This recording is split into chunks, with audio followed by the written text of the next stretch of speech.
Good morning, student. Today we are going to next of previous class. We are going to study about land use pattern in India.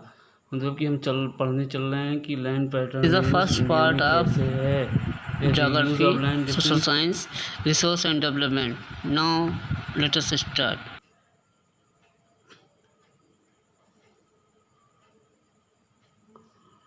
The use of land determined both by the physical factors such as topography, climate, soil type, as well as human factors such as population, density, technology, and capability and culture and tradition. मतलब किसी भी देश के land pattern use क्या होता है, इसमें हम देखते हैं कि वहाँ की ह्यूमन क्या होती है, टोपोग्राफी कैसी है, क्लाइमेट कैसा है, मिट्टी कैसी है, और ह्यूमन फैक्टर भी उनमें महत्वपूर्ण रोल अदा करते हैं. जैसे पॉपुलेशन वहाँ पे कैसी है, वहाँ का घनत्व कैसा है, टेक्नोलॉजी कैसी है, कैपेबिलिटी वहाँ के लोगों की कैसी है, क्षमता कैसी है, कल्चर और परंपराएं कैसी हैं. क्लियर हुआ. आगे चलते हैं, हम आगे देखते हैं.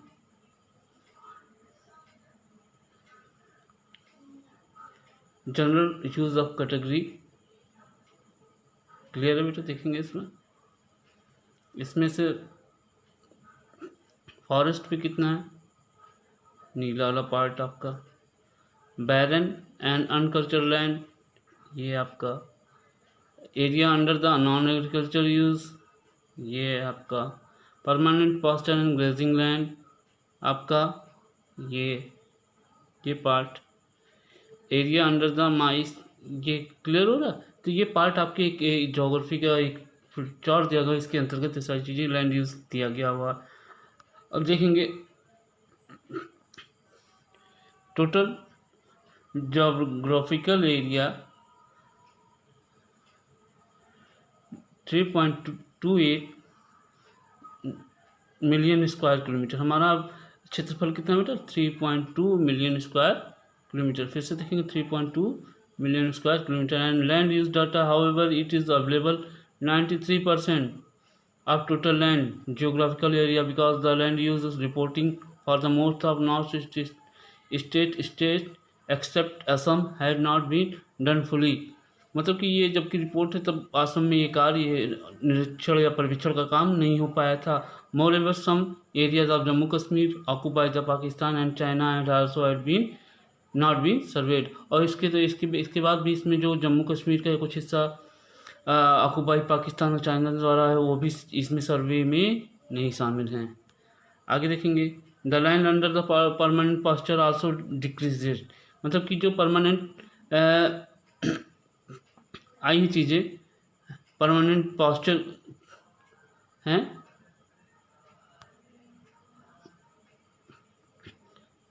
Permanent pasture has also declare. ये क्या क्या बेटा डिक्रीज हो रही हैं दिनों दिन क्या हो रही हैं, पास्चर क्या हो रही है, दिनों दिन डिक्रीज हो रही है. How we are able to feed our huge cattle population on the pasture land, and what are the consequences of it.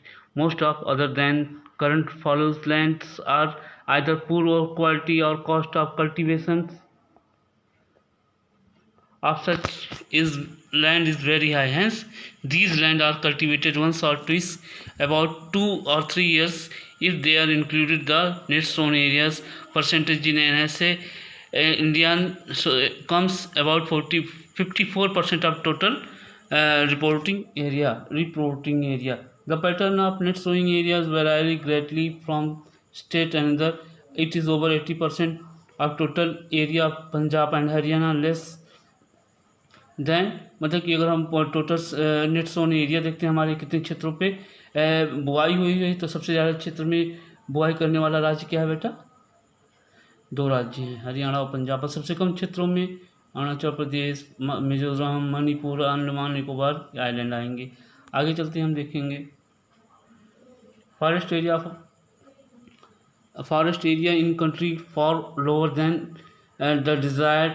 मतलब हमारे यहाँ डिज़ायर्ड कितनी है, 33% है. हमारे यहाँ कितनी चाहिए फॉरेस्ट एरिया, कितने परसेंट, 33%. लेकिन हमारे यहाँ ये नेशनल फॉरेस्ट पॉलिसी कब लागू की गई? 1952 में। ये मोस्ट इम्पॉर्टेंट क्वेश्चन आपके लिए। It is consider essential maintenance of ecological balance. ये 33% आवश्यक क्यों है? कि हमारे इकोलॉजिकल सिस्टम को मेंटेन करने के लिए कितने परसेंट हमारे यहाँ फॉरेस्ट चाहिए? 33%। फिर से देखेंगे कितने परसेंट चाहिए? 33% हमारे यहाँ इकोलॉजिकल बैलेंस को सेट करने के लिए। क्लियर हुआ? और नेशनल फॉरेस्ट पॉलिसी एक्ट कब लागू हुआ? 1952 में। क्लियर? आगे बढ़ते हैं। The fragrance of these forest depend upon it as a part of land turned westland and land put up non-agriculture use. Westland include rocky, earth, desert areas. Land put under non-agriculture use, including settlements, roads, railways, industry, etc. Continuous use of land over a long period of time without appropriate measures to conserve तो manage it has result और degradation. मतलब कि जब हम continuous प्रयोग इसका करते हैं, कंटिन्यूस ओवर यूज़ करते हैं, तो हमारी लैंड क्या हो जाती है? डिग्रेडेशन में आ जाती है। This turn as the repercussions on society and environment, जो आगे चलकर समाज के लिए और पर्यावरण के लिए भी खतरा हो जाती है। आगे land degradation and conversion measures. Land degradation और कन्वर्जन मेजर क्या है, देखते हैं आगे।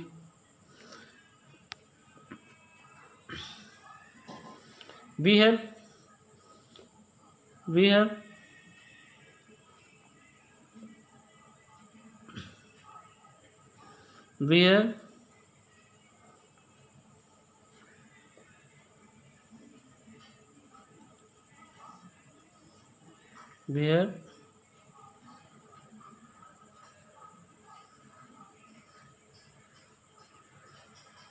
have shared our land with the past generation and will have to so with the future generation too. 95% of our basic need for food, shelter, clothing obtained from the land. हमारे यहाँ 95% हमारे यहाँ जो भी हमें चीज़ें चाहिए वो कहाँ से हमें मिलती हैं? वो हमें कहाँ से मिलती हैं? लैंड से। कहाँ से मिलती हैं बेटा? लैंड से मिलती हैं। क्लियर हुआ? Human activities not only brought about the degradation of land but have also aggravated the peace of natural forest forces, caused damage of land. मतलब कि मानव की गतिविधियों ने न केवल पर्यावरण डिग्रेडेड लैंड की डिग्रेडेशन किया है, बल्कि हमारे यहाँ की नेचुरल शक्तियों को भी डैमेज किया है। Some of activities such as deforestation, overgrazing, कुछ ऐसी एक्टिविटियाँ हैं जिससे ये सारी चीज़ें होती हैं। कौन कौन सी हैं बेटा? उस पर हम चलते हैं, देखते हैं। Some of human activities such as deforestation, overgrazing, mining and quarrying have contribute significantly in land degradation. Land degradation में सीधे तौर पे क्या चीज़ें हैं? ओवरग्रेजिंग होती है, डिफॉरेस्टाइजेशन होता है, माइनिंग होती है, कैरिंग होती है, कंट्रीब्यूट, ये इनका महत्वपूर्ण योगदान होता है। आगे चलते हैं। Mining site is are abandoned after the activation work completed, leaving a deep sketch and sketch tracks over the burdening in state like Jharkhand, Chhattisgarh, Madhya Pradesh, Orissa. Deforestation due to mining have cost severe land degradations. मतलब कि इस तरह की degradation हमारे किन राज्यों में ज़्यादा हुई? मध्य प्रदेश में, छत्तीसगढ़ में, झारखंड में, उड़ीसा में। ये सारी चीज़ें लैंड डिग्रेडेशन का मुख्य कारण क्या है बेटा? माइनिंग है। केवल in state like Gujarat, Rajasthan, Madhya Pradesh and Maharashtra, overgrazing the main reason of land degradation. इसके अलावा मध्य प्रदेश, राजस्थान, महाराष्ट्र में लैंड डिग्रेडेशन का मुख्य कारण है overgrazing. In the state of Haryana, western Uttar Pradesh, over irrigation responsible for the land degradation due to waterlogging increasing in the salinity and alkalinity of the soil. मतलब कि पश्चिमी उत्तर प्रदेश में और पंजाब में, हरियाणा में लैंड डिग्रेडिंग के कारण अत्यधिक नलकूपों द्वारा पानी की सिंचाई है या निकालना है। The minerals processing like grinding limestone for cement industries, silicate soapstone for chemical industries generate a huge quantity of dust and in the atmosphere। मतलब कि इसमें सीमेंट इंडस्ट्री से भी हमारे पर्यावरण को काफ़ी नुकसान पहुंचता है। It restrict the process of infiltration of water in the soil after the settle down on the land. In recent years, industrial effluents was wasted have become a major source of land water pollution many part of the country। मतलब कि आज का major समस्या क्या है? Industrial influence waste have become major source of land water pollution. मतलब land water के source, pollution का सबसे बड़ा सोर्स क्या होगा? Industrial influence. क्लियर हुआ? आगे चलते हैं। There are many way to solve the problem land degradation. Land degradation को सॉल्व करने के तमाम तरीके हैं। Afforestation and proper management of grazing can help some extents planting shelter bed plants, control over grazing, stabilization of stand dune dune by thorny bunches are some of the method. Check the degradation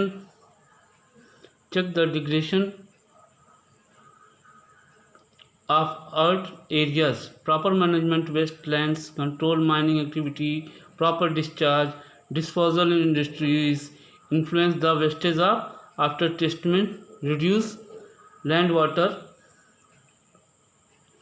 and degradation of industrial Sundarban area. Clear हुआ बेटा? मतलब ये सारी कदम उठाकर, जैसे कि हम लोग इसमें क्या करेंगे, लैंड हमको क्या फॉरेस्टाइजेशन मतलब प्रॉपर तरीके से पेड़ लगाने चाहिए, ग्रेजिंग पे थोड़ी रोक लगानी चाहिए, शेल्टर बेल्ट प्लांट के बनाने चाहिए, और थ्रोनी बुचेस जहाँ पानी की कमी हो लगानी चाहिए। ये सारी चीज़ें आपको करेंगे तो आपको सॉइल कन्वर्जन या लैंड कन्वर्जन होगा। सॉइल एज ए रिसोर्स, मिट्टी क्या बेटा? एक resource. Soil is the most important renewable resource, natural renewable resource. Soil क्या है बेटा? Natural renewable resource. It is medium of plant growth and support different type of living organism on the earth. यह पृथ्वी पर पाए जाने वाले living organism का क्या है बेटा? सपोर्ट करता है। The soil is living soil is a living system. Soil क्या है? लिविंग सिस्टम है। It take a million of year from soil up to a few centimetre depth relief parent rock, bed rocks, climate, vegetation and other form of life time to importance the factor formation of the soil. मतलब soil के निर्माण में क्या बेटा देखते हैं? Soil के निर्माण में पेरेंट रॉक कैसी है, मतलब कि कैसी है, या पेरेंट रॉक को बेड रॉक भी कहते हैं। क्लाइमेट कैसा है, वेजिटेशन कैसी है, और other form of life and time of important factor of the formation of the soil. मिट्टी के निर्माण में सारी चीज़ें इंपॉर्टेंट होती हैं। Various force of nature such as change in temperature. इसके अलावा बहुत सारे फैक्टर जो नेचर में चेंज करते हैं टेम्परेचर में, action of running water, wind and glaciers, activity of decomposers, ये सारी चीज़ें भी मृदा निर्माण या सॉइल निर्माण में योगदान देती हैं। Contribute to the formation of soil chemical and organic change with the place in, देखेंगे place in soil are equally important. Equally के निर्माण, ये सारी चीज़ें इसमें क्या होती हैं? इक्वल होती हैं। Soil are consist organism, humus and inorganic matter. Figure 1.5 में हम देखेंगे। फिगर 1.5 पीछे है, पीछे आते बेटा देखते हैं। पीछे ये चित्र है आपका 1.5 में सॉइल देखेंगे। पहला क्या? अनवेदर्ड पैटर्न और बेड रॉक। उसके बाद क्या? Sustain weathered parents rock materials subsoil, weather, rock, sand and silt, clay, topsoils and the upper soil layer. ये आपका क्या हो गया बेटा, एक ये चित्र बना है जिसमें आपको मिट्टी के निर्माण की बातें बताई गई हैं। सबसे नीचे बेड रॉक है, इसके बाद ये पार्ट है, इसके बाद ये है, और टॉपर ऑफ द सॉयल है। क्लियर हुआ? अब आगे देखेंगे classification of Indian soil. Indian soil को हम लोग बांटते कैसे हैं? इंडियन सॉयल की वितरण में बेटा हम लोग एक चार्ट बनाएंगे, जो चार्ट ऐसा होगा। सॉयल लिखेंगे, सॉयल को ऐसे करेंगे, एलिवल सॉयल, ब्लैक सॉयल, और जो भी सॉयल हमारे हैं, हमारे सॉयल को पहले देख लेते हैं, फिर चार्ट पे चलते हैं। पहले एलिवल सॉयल, फिर ब्लैक सॉयल, देन हम एक चार्ट के माध्यम से देखते हैं, हमारे मैप के माध्यम से। होमवर्क है आपका, इस मैप आपको ड्रॉन करना है आपके अपनी उस पे मैप आपको ड्रॉन करना है। तो मैप हमें ड्रॉन करना है। देखते हैं मैप में क्या चीज़ें हैं। तो हमें परसेंटेज ऑफ हमें सॉइल के डिस्ट्रीब्यूशन को इस चार्ट में दिखाया गया है। Forest, monument and valuable, red, ये सारी चीज़ें इस मैप के द्वारा दिखाई गई हैं, जो आपको होमवर्क एज ए होमवर्क दी जाती हैं। और आज क्लास होती है and thank you very much for watching. Thank you.